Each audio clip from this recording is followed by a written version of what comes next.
Bonjour et bienvenue sur mygsm.fr. Aujourd'hui, je vais vous parler du HTC Magic, le dernier téléphone avec l'application Android, donc la version pour téléphone portable de Google. Donc voici le produit. Donc un produit en main très joli, très propre, très bien fini, donc de chez HTC. Donc HTC fonctionne souvent avec Windows Mobile, mais pour le coup on est sur du Android, ce qui nous permettra de modifier énormément de choses. Donc on va faire le tour rapide des touches mécaniques de l'appareil. Donc sur la partie basse de l'écran, vous voyez la touche Home pour revenir à la page principale, la touche Menu pour ajouter, modifier, la touche Retour, donc une fois que vous avez fini d'utiliser une application, la touche Recherche, ça c'est super sympa, je vous montrerai à quoi elle sert, décrocher, raccrocher, et on l'allume, on l'éteint, et une trackball, on va la voir, on la voit pas très bien, une trackball. Sur le côté, pas d'autres boutons à part le volume, juste là.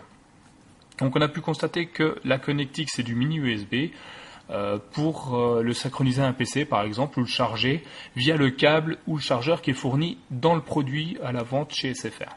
Donc ce produit a équipé aussi d'une carte mémoire, donc chez SFR de 8 Go, donc fourni gratuitement avec, c'est de la micro SD comme vous pouvez constater, extensible jusqu'à 16 Go pour le moment, donc une grosse capacité mémoire, très intéressant. En périphérie, vous avez vu, on a un appareil photo, 3,2 millions de pixels, il manque le flash, le stabilisateur d'image, l'anti-yeux rouge, mais bon, ça fait déjà des très belles photos en extérieur.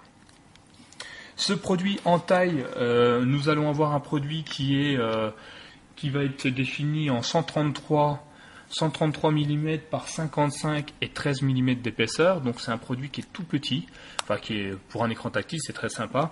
Pour le comparer à un autre produit, nous voici sur l'iPhone. Voilà, je vous allume l'autre à côté. Donc il n'y a pas photo, vous voyez, en termes d'encombrement, on a un produit beaucoup plus petit, par contre tout aussi fin, vous voyez, je vais le mettre comme ça, donc plus large, on le voit plus large. Je vais le poser sur l'iPhone, et voyez, voilà, bord à bord, voilà, donc ça reste un produit très joli, très beau, même s'il est plus petit que l'iPhone, mais il n'y a pas de problème de ça. Donc c'est un téléphone de 3e génération, sans visiophonie, un peu comme l'iPhone, donc vous ne pourrez pas voir vos interlocuteurs pour le moment. Ça va évoluer au fur et à mesure, j'imagine, à voir par la suite. On a un écran en 65 000 couleurs qui est défini en 480 par 320 pixels, donc largement suffisant pour du tactile. Il réagit super bien, je vais vous montrer à l'utilisation. Pour les puristes, un processeur de 528 MHz, donc suffisant, largement suffisant, vous allez voir c'est très fluide pour utiliser le système d'exploitation. Je vous ai parlé de la mémoire qui était fournie tout à l'heure en micro SD de 8 Go. Il faut savoir qu'il a déjà une mémoire interne de 192 MB, donc c'est pas mal, ça permet déjà de stocker quelques informations. Le produit en lui-même est Bluetooth stéréo, ce qui vous permettra de le synchroniser avec un casque sans fil stéréo ou une enceinte ou un ordinateur, enfin vous pourrez faire tout ce que vous voulez. Il a un système de GPS, il est Wi-Fi, il a une connexion, une synchronisation PC, donc par câble et par Gmail aussi via Internet. Donc ça super sympa. Donc l'appareil photo, j'ai vite fait le tour parce que bon, pas transcendant, 3,2 millions de pixels. Il a quand même un zoom, un autofocus. On fait de la vidéo contrairement à l'iPhone, bien sûr.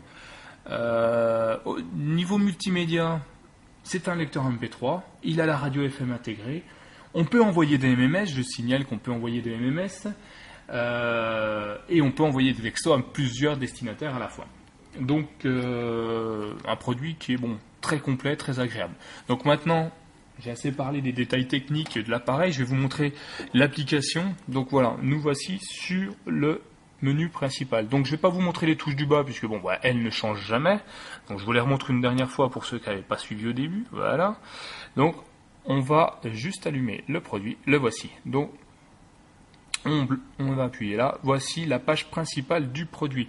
Donc on y voit la barre de Google recherche directement sur internet, l'horloge, les icônes qui sont prédéfinies par défaut qu'on pourra modifier si vraiment vous voulez les modifier, donc contact, appel. La petite chose sympathique, ceci Tac, on va le soulever. Voilà, le menu avec toutes les applications disponibles dans le produit qu'on pourra bien sûr rajouter. Vous voyez, réveil, paramètres, navigateur, les Gmail bien sûr, Google Talk, Map, Market, Galerie, Email, Contact, Caméra, Agenda, appareil photo, calculatrice et bien sûr Rappeler. Donc voilà, on le glisse tout simplement vers le bas, vous voyez, très rapide, comme je vous ai dit. On a aussi au-dessus la réception des notifications, donc les SMS, les MMS, les emails, tout apparaît là, donc on glisse tout simplement, on prend là, et hop, on ferme comme un petit volet. C'est un store rétractable, c'est génial. Donc deux applications coulissantes, vous voyez, on va monter, on peut descendre, très fluide. On peut descendre pour la notification, et puis on peut bien sûr aller de gauche à droite pour rajouter des icônes supplémentaires. Alors je vais rajouter un icône justement pour vous montrer. Donc sur la partie droite, je suis allé tout à droite, on va accéder à la touche menu, tac, et voici un menu qui vient d'apparaître, ajouter, fond d'écran, recherche, donc on peut ajouter donc un raccourci, un widget, un dossier, donc on va rajouter juste un raccourci, il nous donne tous les raccourcis du produit, et puis on va rajouter une application, il va me demander laquelle, je vais y mettre l'agenda. Vous voyez, l'icône est là, de l'agenda. Donc on clique dessus et j'ai accès à mon agenda. Alors pour l'instant, comme je vous ai dit, il n'y a rien. J'ai rien synchronisé, il est tout neuf, je suis obligé de l'ordonner, donc je vais pas le modifier, donc je laisse comme ça. Je vais en acquérir un d'ici une semaine ou deux, je pense. Donc je pourrais vous faire une démonstration de toutes les applications Google si vous le souhaitez. Je vais supprimer l'icône, donc on appuie longtemps dessus et on le jette. Je ne sais pas si vous avez vu, il y a une corbeille juste là et on le jette ici. Tac, voilà. Je vais vous montrer un petit peu les applications rapides. Donc pour téléphoner par exemple, ça peut être bien. Donc on va appuyer sur le bouton appeler et voici un gros clavier. Alors moi j'aime pas, je suis pas très fan, c'est pas très joli je trouve, mais c'est super actif, ça on peut pas le nier et ça réagit très très bien. On n'appuie pas très fort. Voilà, on a accès à la messagerie vocale, on a accès à nos contacts. Alors bien sûr, je n'ai rien paramétré, il n'y a pas de contact, et puis à nos favoris. Voilà. Ensuite, je vais vous montrer un accès à autre chose. On va faire quoi? Je vais vous montrer un petit peu les contacts, je vous ai montré. Gmail, je ne peux pas vous le montrer, il n'y a rien. Le réveil, je vais vous montrer l'application réveil. Vous voyez, très très simple. On clique à l'endroit où on veut. On clique sur l'alarme, on sélectionne l'heure, et puis on appuie. Donc c'est pas un multipoint, et on donne la journée. Voilà, tous les jours de la semaine, je vais être réveillé à 7h du matin. Ça va être génial. Et voilà, donc on a paramétré notre application. Mon réveil est actif, on le voit là. Je vais vous montrer le navigateur, malheureusement je ne peux pas vous le montrer. La galerie photo, vidéo. Alors il y a quelques photos, quelques vidéos d'intégrer dedans. Il y en a une. Hop, on va cliquer dessus. Voilà, une toute petite vidéo qui a été faite, parce que c'est le téléphone d'un de mes collègues, donc, enfin d'un de mes amis, pas de mes collègues. Qu'est-ce que je peux vous montrer d'autre? Il n'y a pas grand chose de complexe. Je peux vous montrer le multimédia, si ça peut être marrant savoir ça.